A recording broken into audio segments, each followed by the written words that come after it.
Welcome to the Zenaida Moya Show, brought to you through the courtesy of Zitra International, Universal Hardware, Smart Belize, and Moya Shepherd and Company Limited. I am your host, Zenaida Moya, and tonight we're going to have a very exciting, informative, and I must say very useful show. Before we move into the discussion, for those of you who may have just tuned in for the first time to the Zenaida Moya Show, this show deals with and tackles national issues that affect us nationally, and particularly issues that affect the economic prosperity of Belize. That may be the end goal. However, it may be in many different areas: social, cultural, political, different areas, but at the end of the day is geared towards analyzing it in a view that will be discussing the economic prosperity of Belize and all Belizeans, whether in Belize or abroad. As you may know, I am an economist, a former head of department in the government service, a trade union leader, and of course, a former elected official. And so I always feel that persons must keep abreast of the issues that are affecting them in a manner that they analyze and receive information and partake in such discussions that will improve their livelihoods and ensure that they can make effective decisions. Tonight we will be discussing with Mr. Emerson Gill. Emerson is the founder of People's University Without Walls and the founding member and executive president of Belize Action Community. Now, he holds other hats because he's also the treasurer of CABO. Not the treasurer, I'm the Secretary for Education and Research. Secretary for Education and Research. We will be discussing, and that's for CABO, that's the Central American Black Organization. Yes. And so we will be discussing tonight now, because there's a lot we can discuss with Emerson. This man is a man of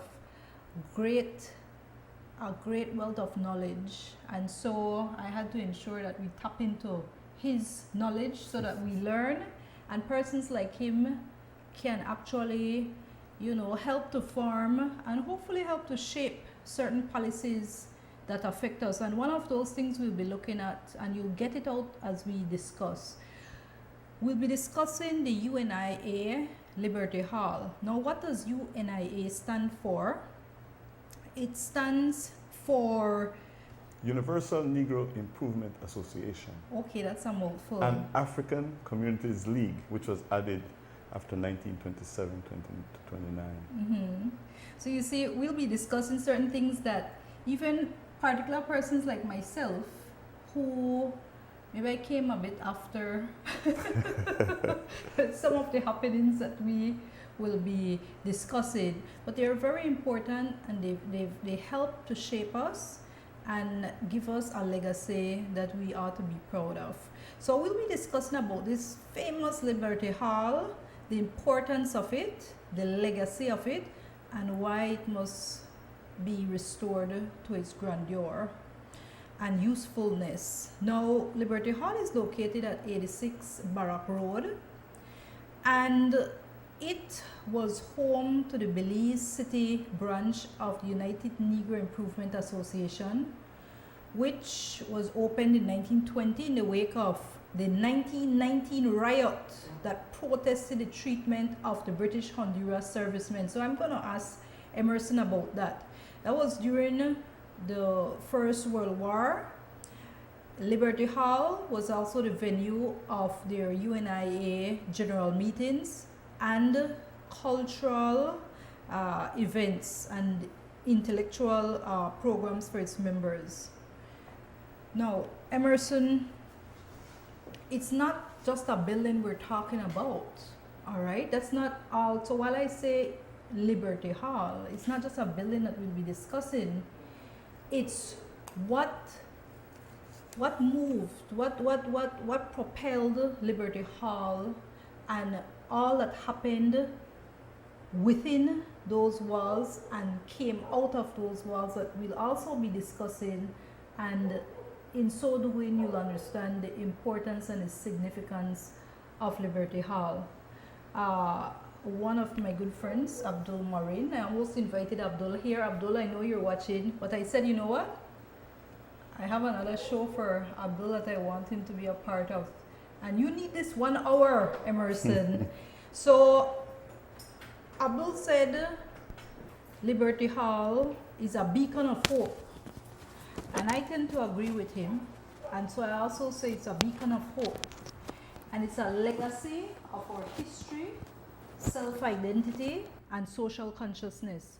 We'll be discussing more about that. So, Emerson, first of all, as I told you, many persons may not know what is the UNIA, United Negro Improvement Association, to whom Liberty Hall belongs. So perhaps we could start with that. Well, I'd like to take it a little bit further back. Okay, Emerson. I'd like to take it back to a young Marcus Garvey, a youth, a pre-20, looking for himself and finding himself as he journeyed through Central America, Jamaica, but mainly his experience in Costa Rica.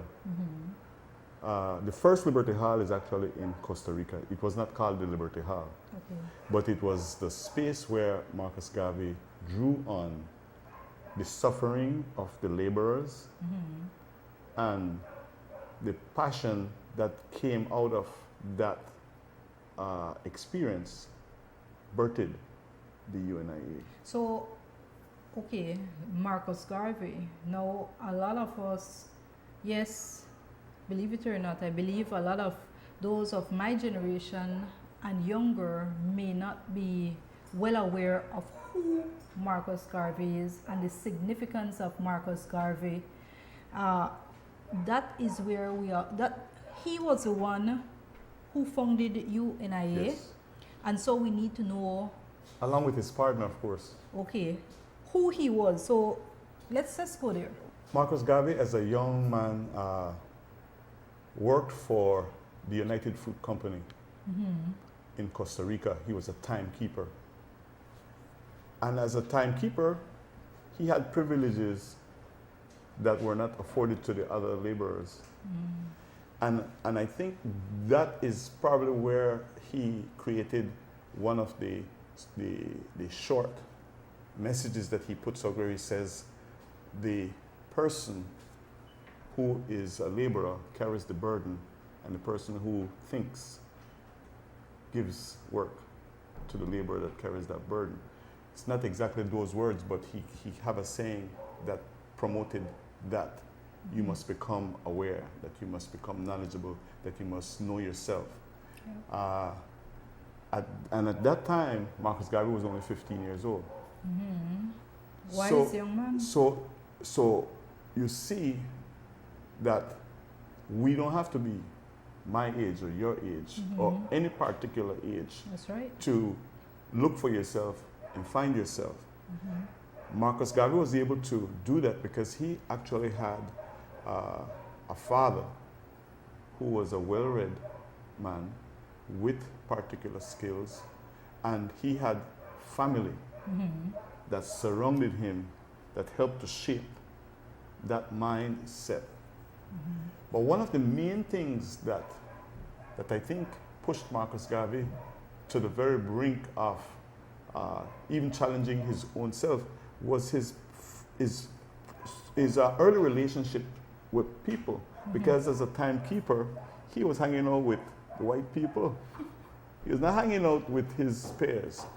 And so there's a particular instance when Marcus Garvey had a playmate who was a white woman, a white young lady. And after the parents of the white young lady realized that this young girl was getting too close to Marcus, they shipped her out.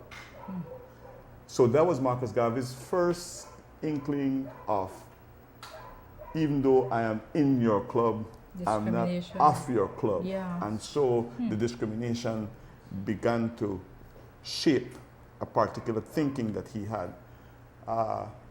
And then after that experience, going into Central America as the timekeeper for this company, and seeing the way how the laborers were treated and the difference between himself and the laborers, he began to form in his mind that he had to be a part of a change process. And upon returning back to Jamaica, he and his first wife, Amy, began to put together the vestiges of this UNIA, Universal Negro Improvement Association. Yes. Now, there are some particular information that I was trying to bring here with me tonight, but it was a little bit stressful because I met some years ago Professor Robert Hill, who has done one of the most extensive research on Marcus Garvey and Garveyism, and he had shared some copies of some letters with us in Belize, well, in particular myself and Bert Tucker. Yes. And I was trying to find a letter of 1912, Marcus Garvey's first communication with a Belizean in Corozal, and the beginning of the communication between the UNIA and Belize. Subsequently, I can remember somebody reading some of the communications early in my life of the Garvey's Voice. Yes. And the Negro World. Those newspapers were around my house. But what is strange for me is the fact that I did not know that even my own father was a Garveyite. Even though they were reading the newspaper and I could hear these things, they did not tell me that they were Garveyites. It is after my father dies and we're going through his paperwork that I find his articles of incorporation, memorandum of understanding of the UNIA, in his paperwork.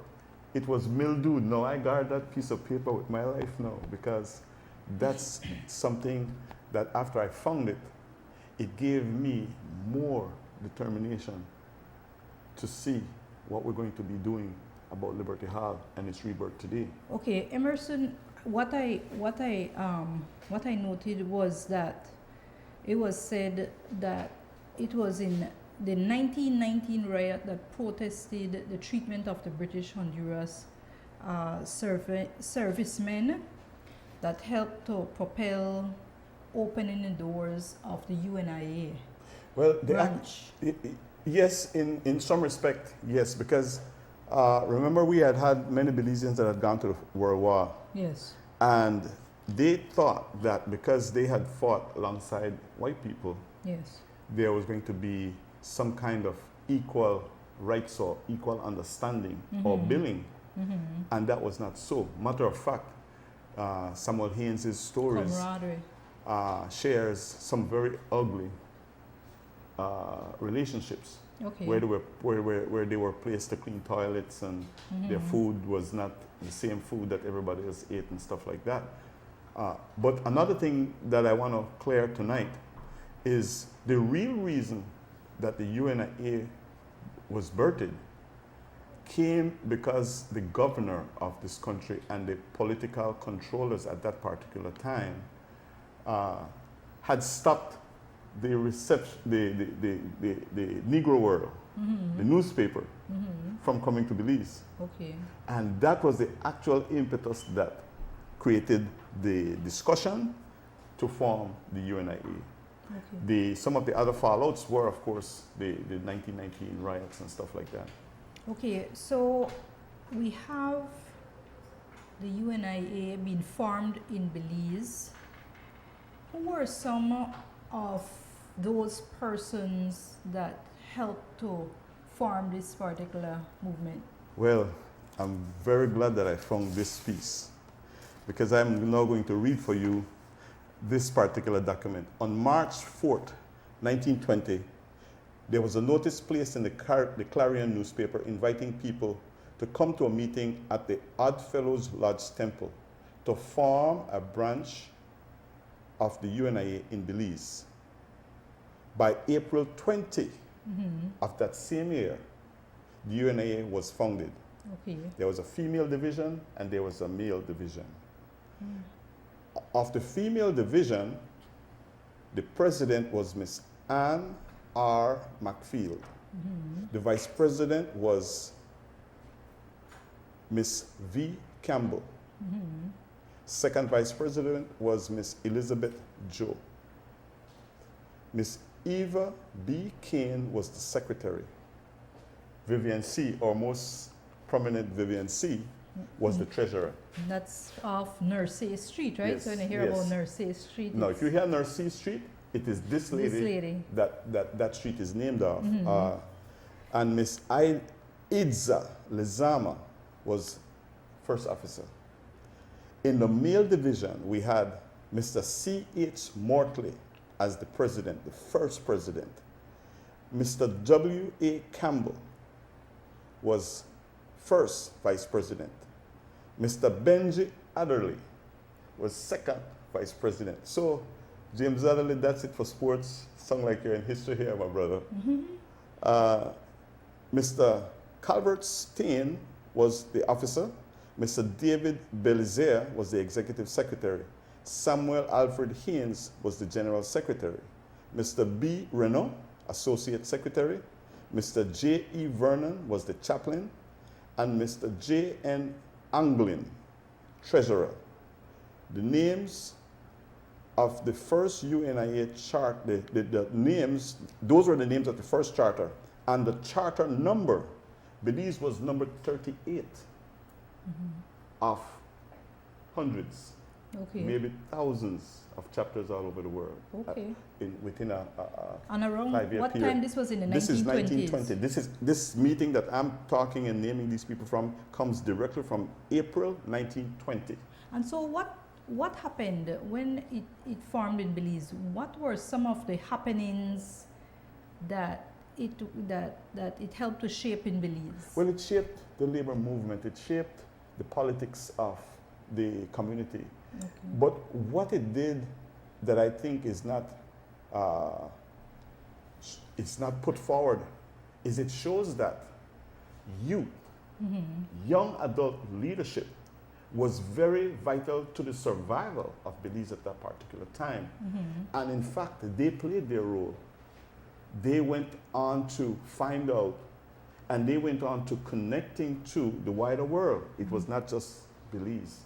So we had a socially conscious young population during that time. Yes, we did.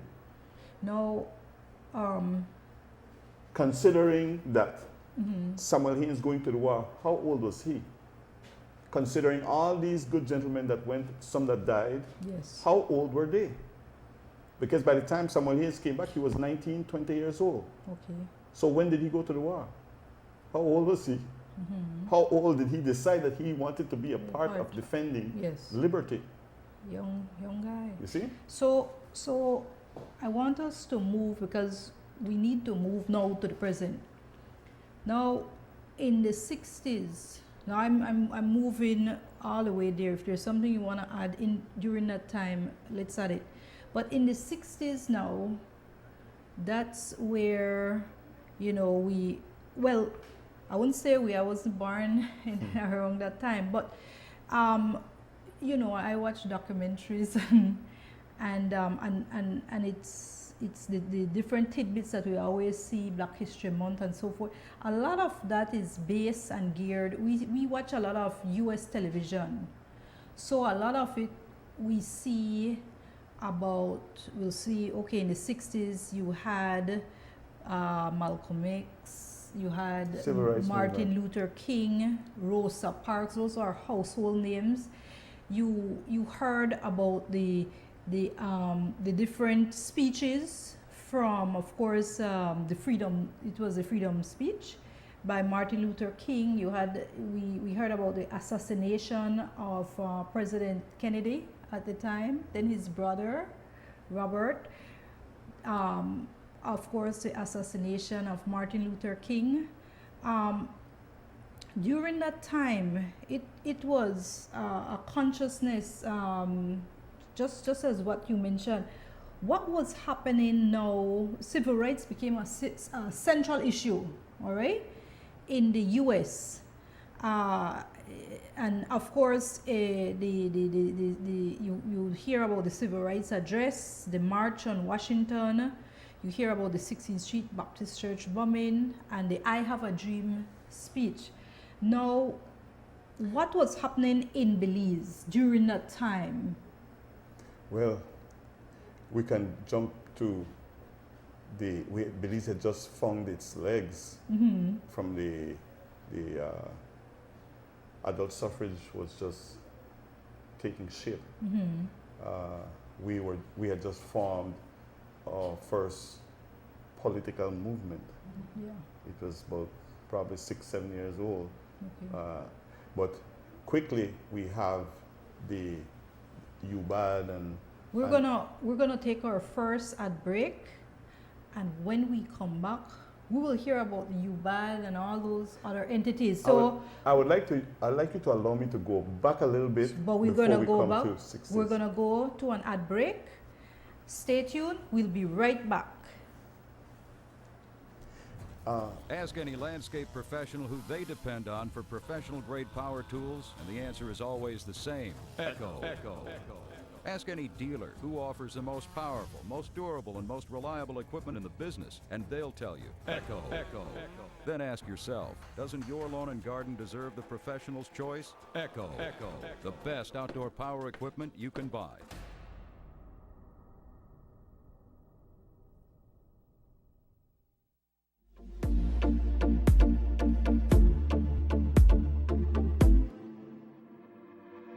Smart's Broadband Unlimited Internet is available in all 6 districts.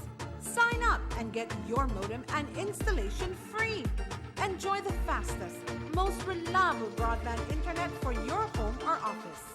Now offering 1 megabyte for only $55. Sign up and get installation and equipment free.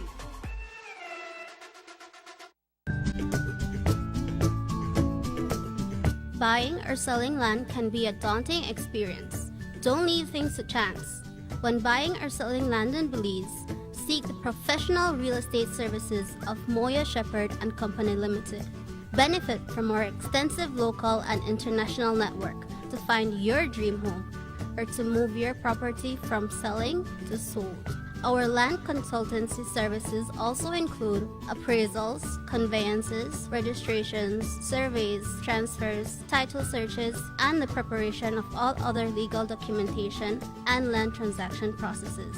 We are located at 5 miles Philip Coulson Highway. Give us a call at 223-4465 or visit us at www.realestatebz.com. The circle starts with solid support and a smile. This is real life. With its ups and its downs, this is going the extra mile. And the feeling you get when you can help someone along their journey. Through the twists and turns, we're here. This is Western Union, making sure your support reaches its destination. This is Western Union, moving money for better.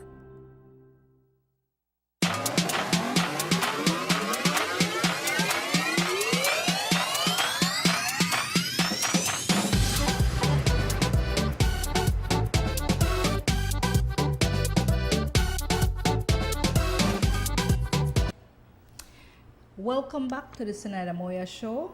We are discussing certain very important events that has happened and that has shaped our Belize.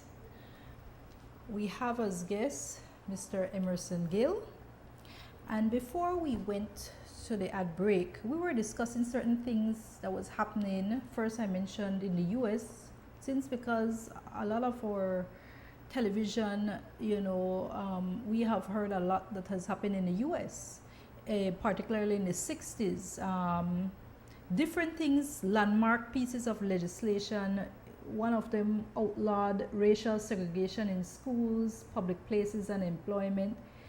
The first black riots erupted in major cities. There was after the events of the Selma to Montgomery marches, the National Voting Rights Act of 1965 was lobbied for and signed into law by President Lyndon Johnson. And then we had the Voting Rights Act outlawed discriminatory voting practices that had caused a widespread disenfranchisement of African Americans in the United States. So now all of this was happening, and I want to know what was happening in Belize, because I know I've read a lot from Mr. Evan X. Hyde, and he has spoken a lot of what has happened there, and he always tries to bring it here. And we want to know what was happening in Belize. Persons like him have helped to shed some light and also bring it home for us. And I want you in the show, Emerson, you were also a part of that. Well, what was happening? I was a young man when Evan came back to Belize, and I was much influenced by some of the things he said. Black is beautiful. Matter of fact, stand up. Just stand up. Now, again, the UNIA, one of the things that was birthed in Evan X's wake is the UBAD organization in 1968-69. And I have to say that many of the things that he was preaching was much like Garveyism. So he was one of the young, conscious black youth that came back and understood and knew himself. Well, I would like to say that I believe Evan, in his experiences in the eras where he went, yes, gave him an understanding that afforded him to formulate the idea of this black consciousness that he would bring back to his community.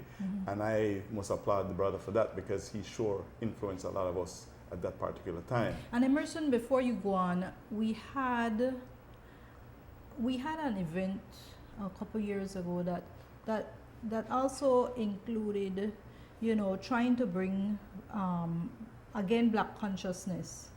All right, but there's something whereby people still may not understand what it means to be black, or when you say it, explain to us. Well, for many of us, and by the way, that was the International Black Summit. For many of us, black consciousness is an academic exercise. It's not a soul searching thing where it's gut feelings that is coming out and having you take particular actions or responsibilities for yourself. And many times people say they want to be black, or they say they're black conscious, or they say they want to be liberated. And in fact, they may just want the opposite. And it may be that they want to be black conscious just because you say it. They want to be in your group for whatever reason. And I think that Marcus Garvey suffered that too. Just like Martin Luther King, just like our brother Evan X. Hyde right here in Belize has suffered for being Evan X. Hyde and saying the things that he has said and writing the things that he has written. These people suffered. Marcus Garvey suffered at the hand of his own colleagues. So much so that they began to defraud the UNIA very early on. And hence the reason for Marcus to change the UNIA as it was to UNIA ACL. because Okay. particular people were using it and defrauding the organization and misrepresenting the organization and such. Well, we can see the very same thing with Antonio Soberanes in Belize, starting the labor movement. Well, actually, I got to go back to Samuel Haynes, because Samuel Haynes, during the ex-servicemen riot and in the wake of that, created the road building crew, which was kind of the footprint for labor movement in Belize. Yes. And then Antonio Soberanes taking it on to an actual formation and talking about the labor federation and all of that. And again, whenever you did not toe a particular line, the colonialists at that particular time took you out. And so Soberanes was taken out, George Price was ushered in. Yes. So you see how the tapestry just gets painted, and then we That's have what happened. we have an old gentleman like Sabino Savory again, that is not even mentioned in our history books as yet, who was both a follower of George Price and others before George Price, that end up maybe even being, I could even say, even being a messenger for George and a messenger for Philip Wilson as well. Okay. So he looked at both. So what was happening at Liberty Hall during this time? Were there any happenings? Liberty Hall was vibrant at this time. Yes. Liberty Hall had the support of the Menzies family, the Macmillan brothers. I think even Melado supported. Those were Belizean whites, right? Belizeans white that supported black. How about that?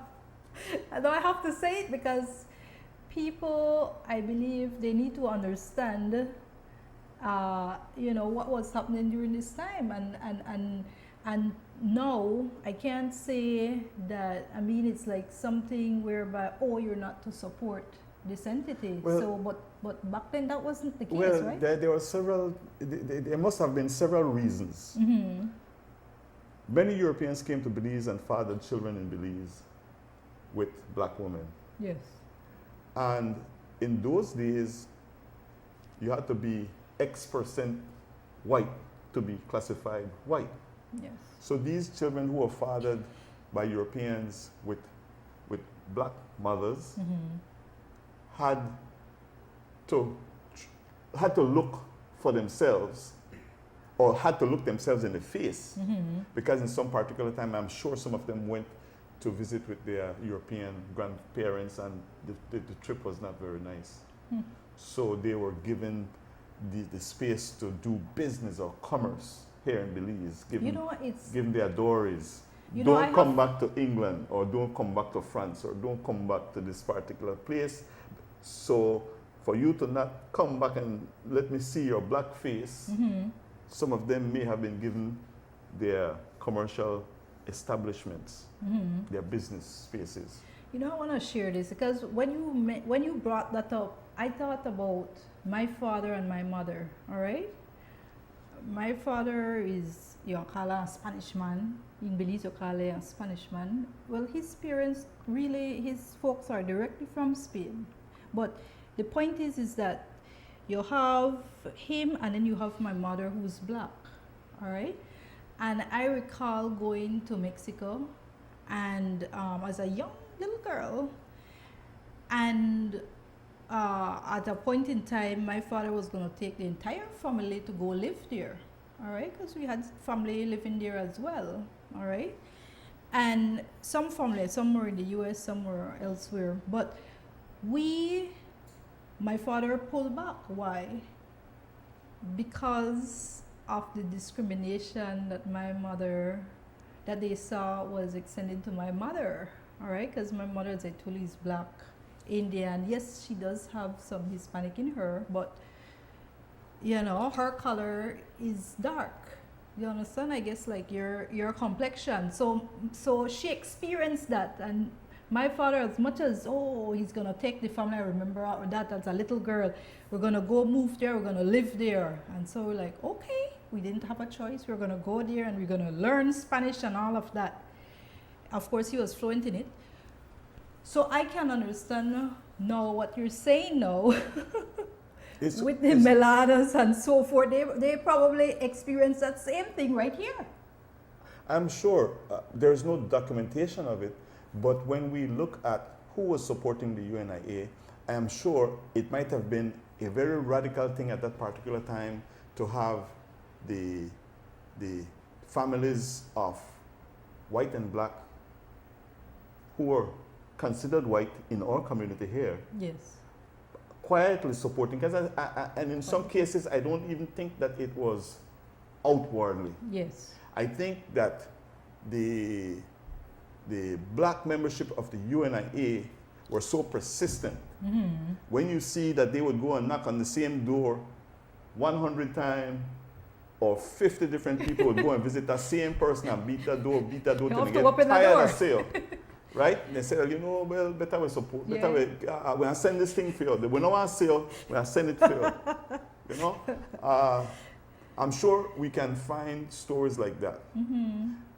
But I'm going to say that the assistance that was afforded to the UNIA was great because it allowed some very good things to happen. The Well Baby contest was supported by the Macmillan brothers. They provided all the beverages that these mothers would drink Yes. while they were pregnant. So that was one of the ways. And then we have the residuals of Isaiah Martyr's estate, the Coconut King. Yes. The fact that Speak he was about Isaiah Martyr, because again our religion needs to know about him. Isaiah Martyr, again, a youth under the tutelage of his uncle, became a businessman very early. He was paddling a canoe up and down and plying his trade up and down the rivers, buying, selling, trading. And after he learned his craft at this early age, he was able to expand that and become a very wealthy man. So much so that it is he who afforded Marcus Garvey's first ship. Now, he heard Marcus Garvey's message Yes. and did not only believe it, but was already living it in Belize. Yeah. We hear that he traveled to New York to give Marcus Garvey a single message. The message was, look to the land, Marcus. All right. And the land that he was talking about was the land that he was bequeathing for African redemption. He was pushing Marcus Garvey to form the African Redemption League inside of the mechanisms of the UNIA. That is has still not happened No, yet. it hasn't. No, Emerson, is there any reason for persons? No, I had spoken with you and you had said, well, everybody is black. Pretty much they have some black in them. So I want to say for those who feel otherwise, is there any reason they should not support such an initiative, such an entity? Well, there is really no reason for one to scoff at the UNIA, and because it uses the term black. Black is our origin. Black is the origin of including the Caucasian. But more than that, black has been used as a political weapon against us. And we have to overcome that. So when I say black, it is all inclusive. So that you don't look at me saying, well, if you want to say I'm racist, and I will let you know right now that if you say I'm racist, it's because I'm being race first. It's not that I'm against any one particular group or entity. Yes. I am just saying that at this particular time, I would like to see my black brothers and sisters stand up and be counted in this 1.8 billion of our young people right now. Yes. And I would like to see my Belizean youth, like Samuel Haynes and his colleagues went to the First World War, understand that we are literally in a fight for our survival. But it is not with a gun at this particular time. It is finding ourselves and becoming mentally conscious, fixing a particular paradigm that has economic, social, and environmental issues as the forefront. Okay, we're going to go to our second and final ad break. The time is going very quick, Emerson. But when we come back, I really want us to zero in on our young people and the significance of ensuring an establishment, a structure such as Liberty Hall, is restored to its glory. I mean, it's good for economic reasons, it's good for self-consciousness, it's good for their self-identity, it's good for history's sake, it's good for even tourism, it's good for crafts, all kinds of things. All right, we have it right here in Belize, but we have to go to our second ad break. We'll be right back after these messages. Stay tuned.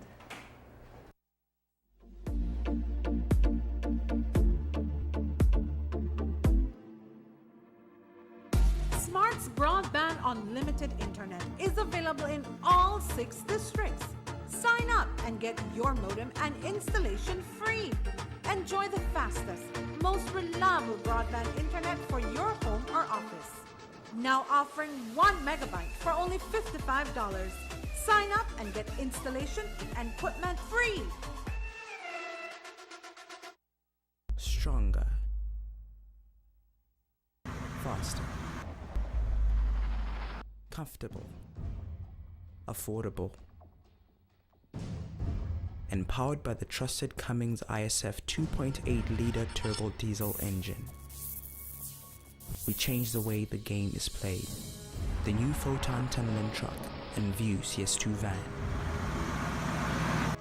Available at Universal Hardware. Photon, the game changer is here.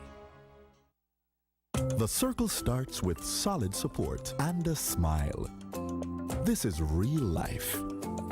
With its ups and its downs. This is going the extra mile. And the feeling you get when you can help someone along their journey. Through the twists and turns, we're here. This is Western Union, making sure your support reaches its destination. This is Western Union, moving money for better.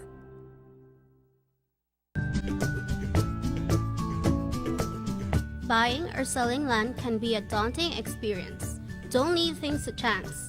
When buying or selling land in Belize, seek the professional real estate services of Moya Shepherd and Company Limited. Benefit from our extensive local and international network to find your dream home or to move your property from selling to sold. Our land consultancy services also include appraisals, conveyances, registrations, surveys, transfers, title searches, and the preparation of all other legal documentation and land transaction processes. We are located at 5 miles Philip Coulson Highway. Give us a call at 223-4465 or visit us at www.realestatebz.com.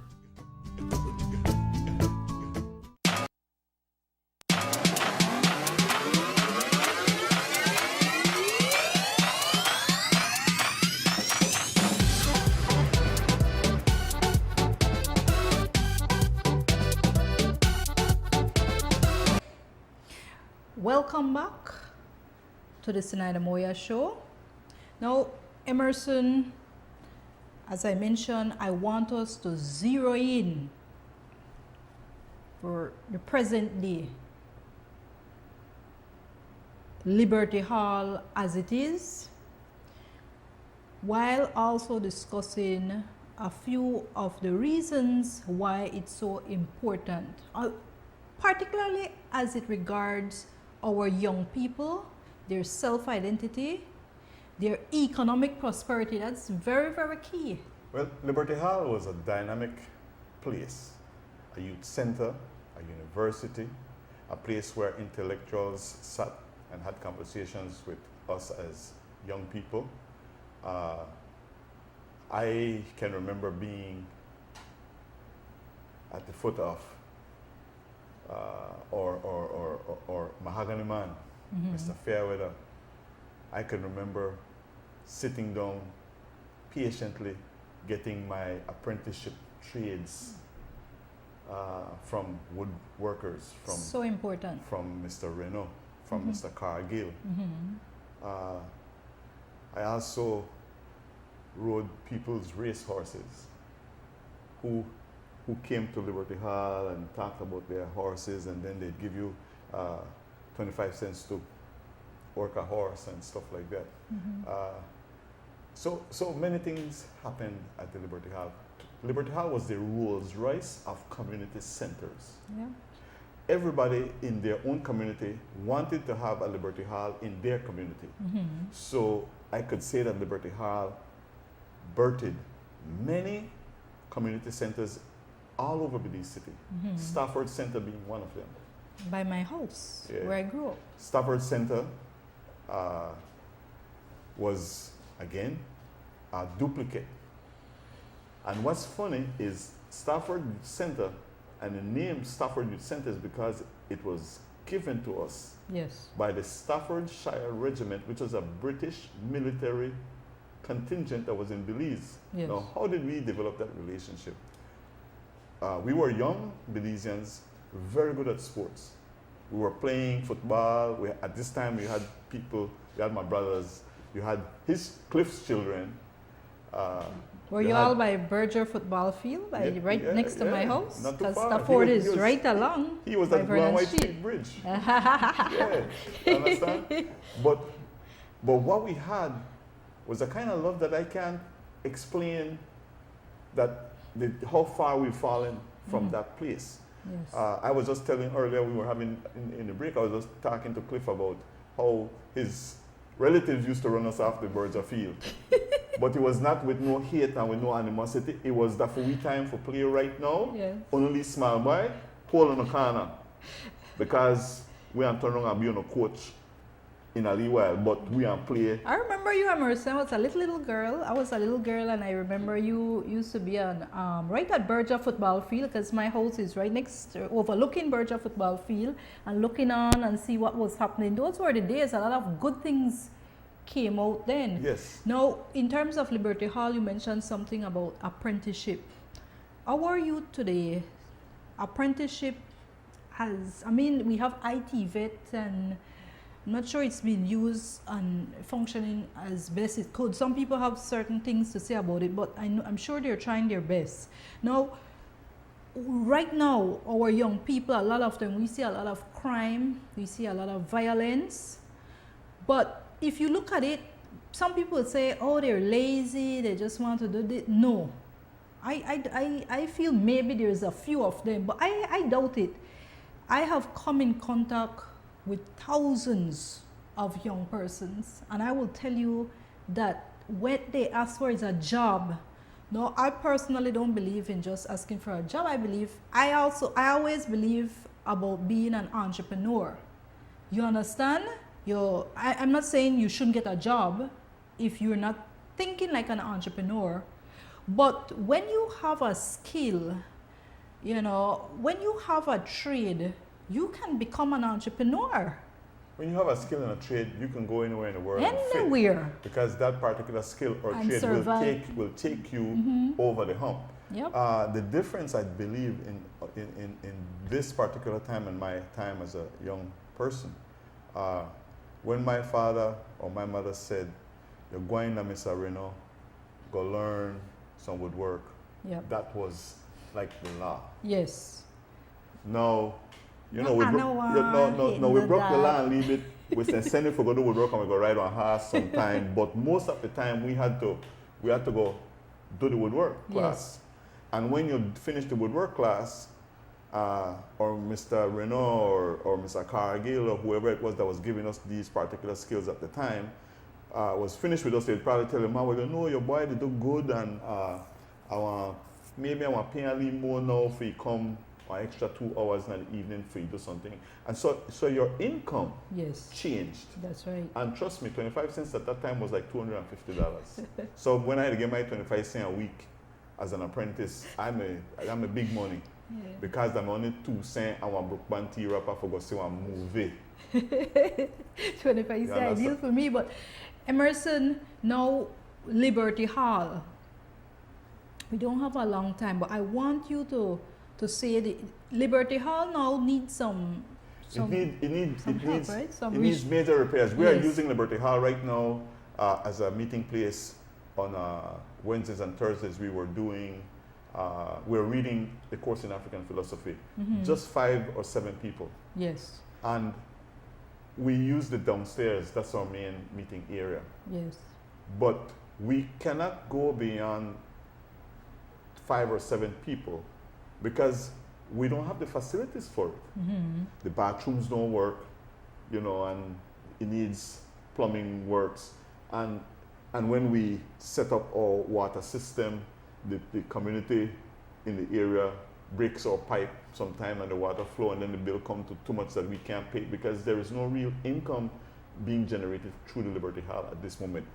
But in fact, Liberty Hall could become a keen space for us to develop programs. That's where you need to zero To in, because develop- people might say, well, why don't you just, not me, but people may not see the significance, the historical significance of it, the legacy of it, and might say, well, just, man, it's all broken up.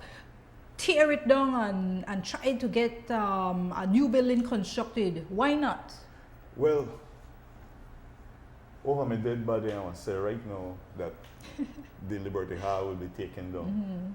It's I will so do everything historically in my important. power during while I live to make the links locally and internationally to bring that space back to a living legend that it is.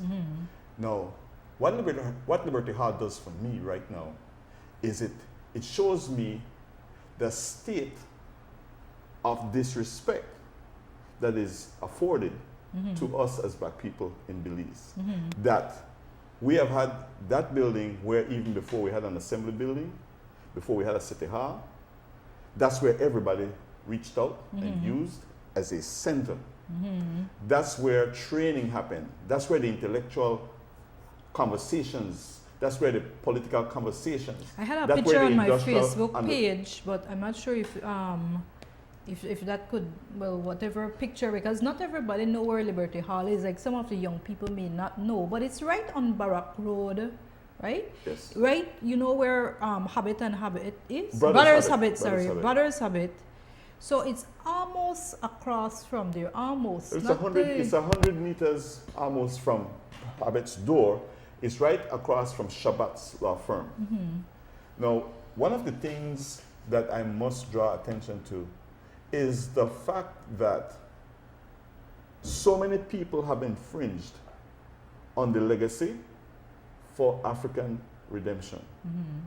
The African Redemption Fund that was willed in Isaiah Martha's documents showed so many resources, but I think because of the international politics, anti-Black, the racist and the racism of the Europeans' mechanisms, Liberty Hall, like many other things around the world, have been sidelined and down-pressed. I don't know why, under the current climate or current government, Yes. being that we have Black political leadership, I don't know why we can't come together and see the importance of the Liberty Hall. Now, I must say that this Liberty Hall in Belize is, remember, number 38.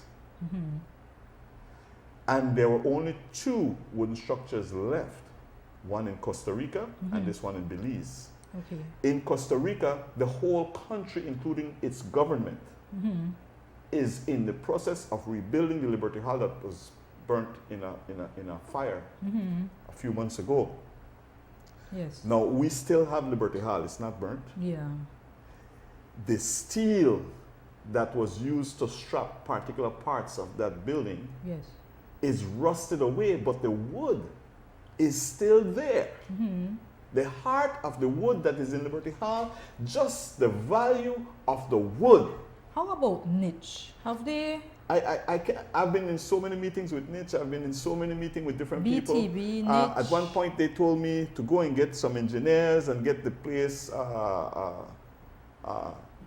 officially or technically evaluated. Mm-hmm.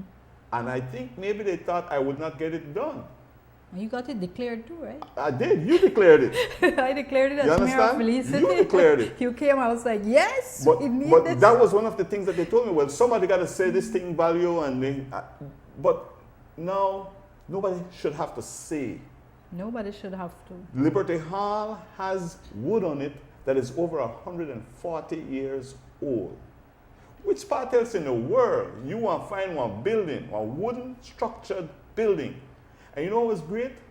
Each person, because in 1931 it took a hit. In 1961 it took a hit. Saved many lives at the same time it took those hits. Mm-hmm. And people repaired the Liberty Hall, but they never thought about breaking it down. They always took it from exactly what was left and put it back in its grandeur. Let's do it again. I believe we have to, and I'm hoping that some of our leaders, key leaders in the tourism industry, you have Honorable Manuel Heredia, of course you have Karen Bevans is now at the Belize Tourism Board. You have at Niche, who's the new person at Niche? Well, I think we're still waiting. We're still waiting for a Niche, but the point is that we have those people, even the BTIA, the Belize Tourism Industry Association. This is another, I would say, now I'm going to go now. There's a downtown rehabilitation or revitalization It program. should be a part There of is that. no way that downtown should be a Belize part of that. can be revitalized and the Liberty Hall is left out. Yes. There is no other structure in Belize that has the history or the record of the Belize Liberty Hall at number 86 Barrack Road.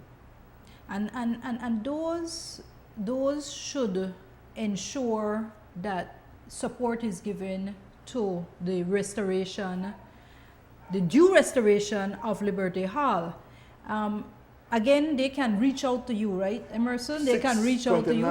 629-8751 EMERSONG.oneka, ONECA @gmail.com. And on Facebook page as well. You have the Belize Action Community, you have the Belize UNIA MIA site.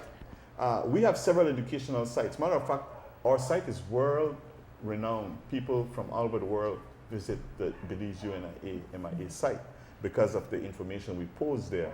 And I see entities such as like the Liberty Hall in, I believe I saw it in Jamaica, that they have it all prominent. Well, they have a brand new state-of-the-art Liberty Hall in Jamaica. Yes.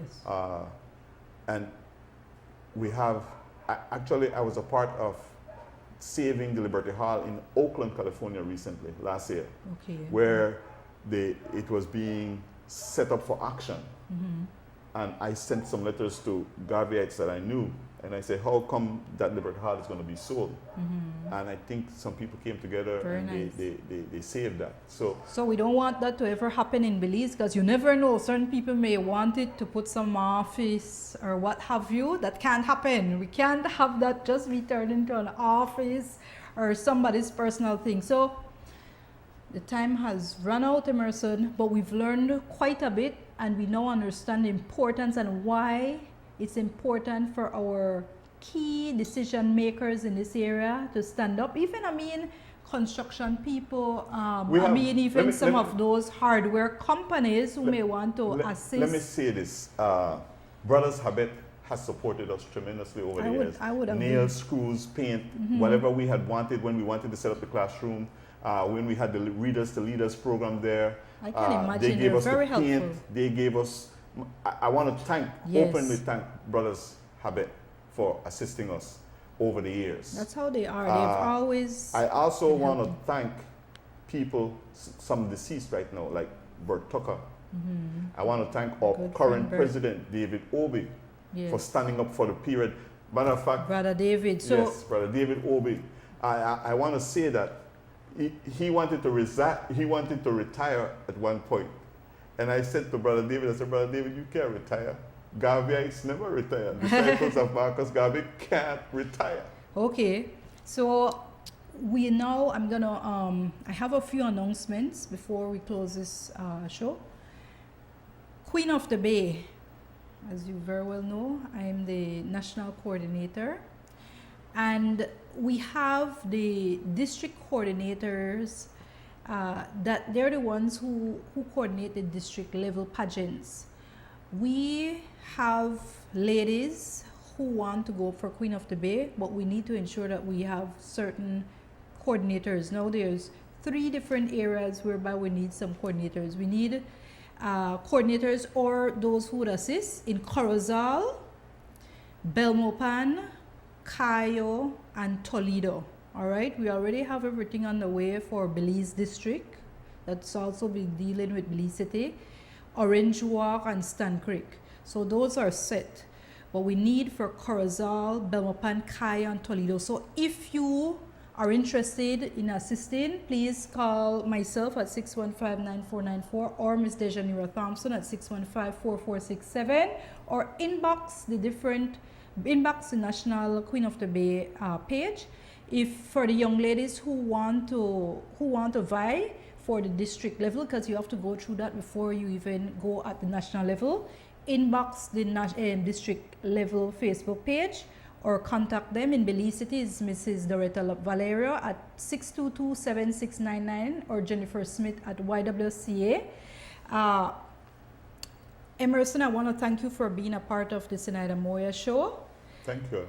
I'm grateful. It has been very informative. I want to thank our sponsors, Zetro International, Universal Hardware, Smart Belize, and Moya Shepherd and Company Limited. I won't just skim through them. Zetro International, if you want to transfer money or anything like that, receive money, Zetro International is where you need to go. Universal Hardware, if you want any motorbikes, hardware, whatever, go to Universal Hardware. Of course, for your phone needs, Smart, ensure that you support Smart Belize. And if you want any real estate or any assistance as it regards any real estate, legal conveyances, any transactions in that area as well to buy or sell your property, Moya Shepherd and Company Limited, you can contact us also on Facebook page as well, or 223-4465. And I want to thank our viewers and all those who are assisting with the production team. I want to thank my little son Kelvin and Natalia for inspiring me to do the show. So Cliff and Abdulasif, thank you very much for ensuring that the show is going well, and it is being streamed live. Thank you very much. And for those who would like to watch a repeat of the show, it will be on, I'm sure, the Zenaida Moya Show Facebook page. I'm not sure if also on Creme Television Facebook page, but I know it's going to be on there, and it's going to be posted on the Zenaida Moya Show YouTube channel. Do subscribe so that you can get notifications as to when it will be coming on. Thank you all those who continue to give us input as to what you want the show to be on the topic. So thank you, and I invite you back next Wednesday, same time, same place, right here at Creme at 8 p.m. for another very exciting, informative, and educational show. Have a safe and blessed week. God bless you all.